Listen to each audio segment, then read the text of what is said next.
Xi Jinping tente de se protéger. Des millions de personnes signent pour mettre fin au PCC. 5 lacunes pour ruiner l'économie mondiale. Est-ce que Cui Tiankai a fait défection? Scandale à Tokyo, les Pinky interviennent dans les JO. Bonjour, bienvenue à Vision Times News.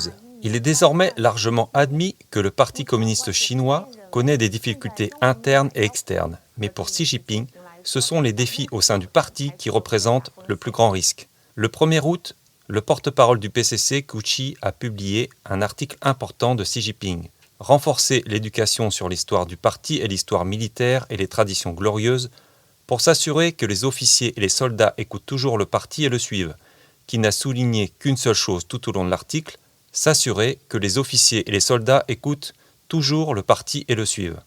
Les officiers et soldats du PCC peuvent-ils vraiment suivre le parti? On pense que si Xi Jinping pouvait réellement contrôler l'armée, il n'aurait pas besoin d'insister sur ce point. Dans une interview accordée aux médias étrangers, Yao Cheng, ancien lieutenant-colonel du commandement naval du PCC, a également révélé que tout le monde dans l'armée est désormais en danger et que les officiers regardent la tendance et ne coopèrent pas nécessairement avec le comité central. Les militaires ne travaillent pas pour Xi Jinping et ne veulent pas être enterrés avec le PCC. Pour Yao Cheng, Xi Jinping ne se sent pas en sécurité avec l'armée et craint de ne pas pouvoir la contrôler. En 2017, Xi Jinping a perturbé le système militaire, créant la situation actuelle de contrôle mutuel, mais la lutte interne dans l'armée n'a pas cessé. Yao a déclaré que la puissance militaire est trop importante pour Xi Jinping. La raison en est qu'un commandement de division, un commandant militaire ou même un commandant de régiment peut lever le drapeau et appeler à riposter contre Xi, et ce dernier serait obligé de quitter sa fonction. Il a également déclaré qu'actuellement certains soldats ont des fusils, mais pas de munitions, alors que d'autres ont des munitions mais pas de fusils. En cas de guerre, l'armée peut se révolter et retourner ses fusils. En outre, la réunion de Beidae, souvent interprétée comme un symbole des seigneurs se mêlant au pouvoir, a toujours été une lutte de pouvoir palpitante. On pense que le Beidae de cette année pourrait ne pas être tranquille. Xi Jinping se trouve maintenant dans une situation particulière et tente de se protéger. Le mois dernier, la rumeur a couru que Xi Jinping avait pris le contrôle du bureau de police de Zhongnanhai, un candidat de l'armée de campagne. On pense que d'une part, Xi Jinping ne fait pas confiance aux cadres clés du système du Bureau central de sécurité. Deuxièmement, il s'agissait de faire face à des événements inattendus en des temps extraordinaires, tels qu'un palais forcé par les patriarches et un coup d'État anti-Xi. Le commentateur militaire d'outre-mer, Pinkov, avait également révélé que les hauts gradés du Parti communiste avaient émis un ordre de bâillonner les fonctionnaires du gouvernement central de Pékin l'année dernière. Interdisons à quiconque de discuter du 20e Congrès national. Il est clair que la période précédant le 20e Congrès national est une période extraordinaire à Zhongnanhai. Au cours de la dernière décennie, il a été rapporté que de plus en plus de gens voient la vraie nature du Parti communiste et que les Chinois sont passés en mode grande évasion. Palki Sharma, l'animateur de Vion, l'une des plus grandes chaînes de télévision indiennes, a déclaré dans son émission que ce qui inquiète les Chinois, c'est qu'une fois que le Parti communiste vous considère comme une menace pour son régime, le parti s'en prendra à vous. Les Chinois fuient le pays, ils se réfugient dans les pays démocratiques, c'est un grand exode. Selon un récent rapport des Nations Unies, le nombre de demandeurs d'asile en provenance de Chine est passé de 15 362 à 107 864 entre 2012 et 2020. Depuis 2012, 613 000 ressortissants chinois ont fui à l'étranger pour trouver refuge. Et environ 70% des personnes fuyant la Chine en 2020 demandent l'asile aux États-Unis. Beaucoup sont venus aux États-Unis avec des visas de tourisme ou d'affaires et ont ensuite demandé l'asile. M. Sharma a déclaré que le rapport montre que le PCC ne s'est pas contenté de réprimer et de persécuter seulement les groupes religieux ces dernières années, mais également les milliardaires. Ces derniers ne peuvent pas échapper aux griffes du PCC. De grandes entreprises technologiques telles que Alibaba, Didi et Tencent font également l'objet d'enquêtes. M. Sharma a déclaré que le PCC resserre son emprise sur le secteur technologique dans le cadre de sa répression globale des citoyens chinois. Selon le rapport, de nombreux magnats chinois fuient le pays. Yang Ruiang, l'homme dit le plus riche d'Asie, a obtenu la citoyenneté de l'Union européenne après avoir reçu un passeport doré à Chypre. Ces dernières années, l'expansion politique, économique et militaire, l'hégémonie et l'infiltration du PCC ont de plus en plus alarmé le monde. La persécution des droits de l'homme et les mensonges concernant la pandémie mondiale de pneumonie de Wuhan, qui a coûté des millions de vies, a conduit à repenser constamment la nature du PCC. En juin 2020, le Centre de services de retrait mondial a lancé la campagne mondiale End the CCP. Selon les statistiques, 1,25 million de personnes ont signé la pétition pour mettre fin au PCC. Scott Perry, membre du Congrès américain, a déclaré « Je pense que c'est un excellent message pour vaincre le PCC. Je ne pense pas que le Parti communiste va automatiquement se retirer. C'est une organisation criminelle qui a pris le contrôle d'un pays. Ils ne vont pas se retirer volontairement. Ils finiront par être chassés du pouvoir. » La propagation mondiale de l'épidémie de pneumonie de Wuhan, notamment en Asie du Sud-Est, a exacerbé le déséquilibre entre l'offre et la demande dans le secteur de la fabrication et de la logistique. Les 5 pénuries mondiales de puces, de travailleurs, de matières premières, de conteneurs et de vaccins entravent sérieusement la reprise de l'économie mondiale. Si ces problèmes ne sont pas résolus, l'économie mondiale risque d'entrer dans une crise de stagflation. Le premier problème, qui est étroitement lié aux moyens de subsistance des personnes et à la pénurie de travailleurs, cette situation est principalement due aux fermetures d'usines et à la nécessité de s'occuper des enfants, qui empêchent les travailleurs de travailler. Les banques centrales ont également fourni des renflouements massifs, de sorte que de nombreux travailleurs préfèrent rester chez eux plutôt que de travailler. En raison de l'épidémie, de nombreux emplois traditionnels ont disparu et les travailleurs n'ont pas été en mesure de s'adapter à temps, laissant un déséquilibre dans l'offre de main-d'œuvre.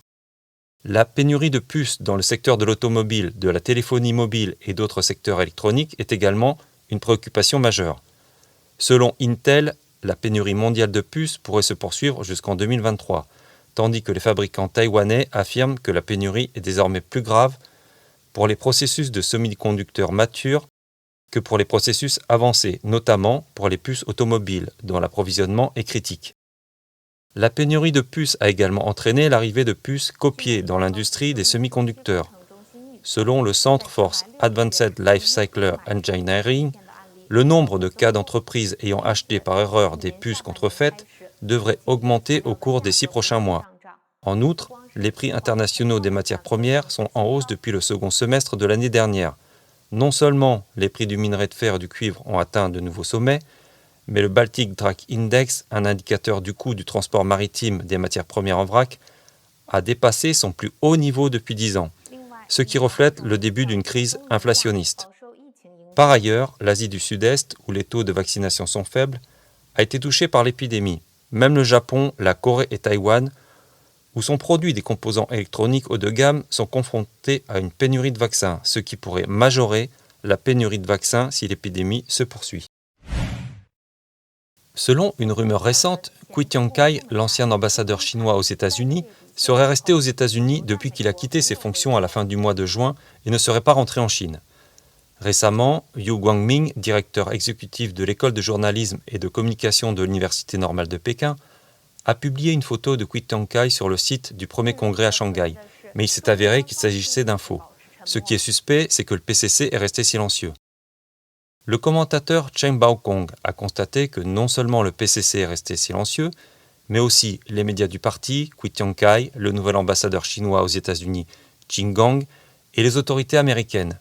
Cela rend l'incident encore plus inhabituel. Ces derniers jours, 2 photos circulent sur Internet confirmant la présence de Kui Tiankai à Shanghai. Ces photos sont manifestement truquées, ce qui rend l'incident encore plus suspect et semble être une dissimulation. Cela rappelle les rumeurs de défection du plus haut fonctionnaire, Dong Jingwei, chef adjoint du ministère de la Sécurité d'État du PCC, en juin, lorsque le Parti communiste a également publié de fausses photos pour dissiper les rumeurs. Dans un geste rare, Xi Jinping a promu 4 généraux au rang de général à la fin de la célébration du centenaire du Parti communiste en juillet. L'un d'eux, Zhang Shudong, commandant du théâtre occidental, a été remplacé après seulement 6 mois à ce poste, ce qui est inhabituel. Un autre général qui aurait pu avoir des ennuis à l'époque était Li Fengbiao, commandant du département des ressources stratégiques du Parti communiste. Il n'a été promu à son poste qu'en 2019 et a été remplacé seulement 2 ans plus tard. Des commentaires du monde extérieur indiquent que quelque chose a pu lui arriver. Son successeur, Xu Jiangshen, qui est en fait plus âgé de quelques mois, a déjà atteint l'âge de 62 ans, était auparavant le directeur adjoint du département des enquêtes techniques du bureau de l'état-major général. En 2018, il est devenu le commandant du département des systèmes de réseau des forces de soutien stratégique. Les cercles officiels du PCC ont récemment été le théâtre d'un certain nombre d'événements étranges et difficiles à comprendre. Qu'est-il arrivé à ces hauts fonctionnaires et où sont-ils maintenant? Ont-ils vraiment fait défection? Quels sont les secrets cachés? Lors de la finale des Jeux Olympiques de Tokyo de cette année, les Pinky sont allés jusqu'à s'emparer des médailles sociaux des gymnastes japonais et de la Fédération internationale de gymnastique pour proférer des injures à l'encontre des gymnastes chinois pour leur défaite face au Japon. Dans un geste rare, la FIG a dû publier pour la première fois les détails des notations. Le 28 juillet, lors de la finale du concours général masculin de gymnastique des Jeux Olympiques de l'Est, le gymnaste chinois Xiao Ruoteng s'est incliné de 0,4 points face au gymnaste japonais Daiki Hashimoto. Après la compétition, Xiao a serré la main de Hashimoto et l'a félicité, sans exprimer de mécontentement quant à son score. Cependant, les nets citoyens nationalistes chinois ont afflué sur le compte IG de Hashimoto et l'ont accusé de voler la médaille d'or légitime de la Chine. Les Pinky ont également attaqué le compte de l'IG FISA, l'accusant de jugement injuste. Dans un rare communiqué le 29 juillet, la FIG a annoncé les détails de la notation de la compétition de saut, déclarant que Hashimoto a choisi le saut Kasamatsu, suivi d'un demi-tour au saut, et a reçu une note de difficulté de 5,6 selon les règles. Les juges ont déduit 0,8 points de la note maximale de 10 dans la note d'arrivée, notamment en raison d'un léger écart entre les jambes lors du premier saut et d'une torsion du corps à la réception. Le score final à l'arrivée était de 9,2 points en raison d'une déduction de 0,3 points pour un grand pas de son pied droit à la réception. Un autre 0,1 point a été déduit pour son pied droit qui est sorti des limites à la réception, ce qui lui a donné un score final de 14,7 points. Par conséquent, la FIG a conclu que la note de 14,7 de Hashimoto répondait à l'exigence de notation. Selon le média chinois Sohu Sport, c'est la première fois dans l'histoire de la gymnastique qu'une déclaration séparée est publiée pour aborder le pointage controversé. Selon un article du média en ligne China Digital Times, cette première historique est également un scandale créé par l'expédition de Pinky. C'est tout pour aujourd'hui, merci de nous avoir suivis et à demain.